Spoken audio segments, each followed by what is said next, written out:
Okay, before we get started, I just want to review just a few things about me to help you understand where I came from and why I'm doing this now. I did not go to film school. I am probably very similar to you in that I've owned a brick and mortar business and I've been on several marketing teams, creative teams. And this whole service, this whole life that I have now was born out of that.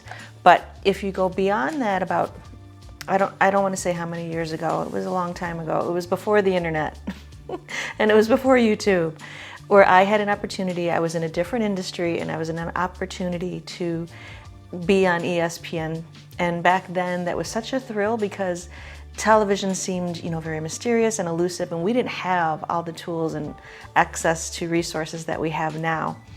We were able to do a television show for a couple of years, and we would film for hours at a time, and I was on this big giant film set.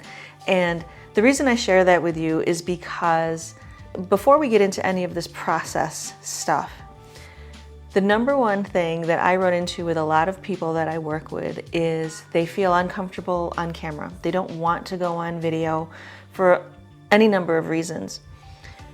Imposter syndrome is something that I hear quite often. Or I feel, oh, I'm just not good on camera. I don't know what to say. Who am I to do this? Everybody's doing what I do. What I learned from my experience on that television show years ago was that it wasn't about, for us anyway, it wasn't about being on television.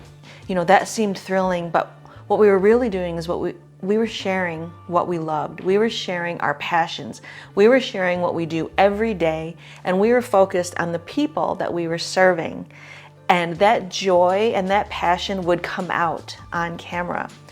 And so being on television was kind of just like the bonus of being able to share even more with even more people.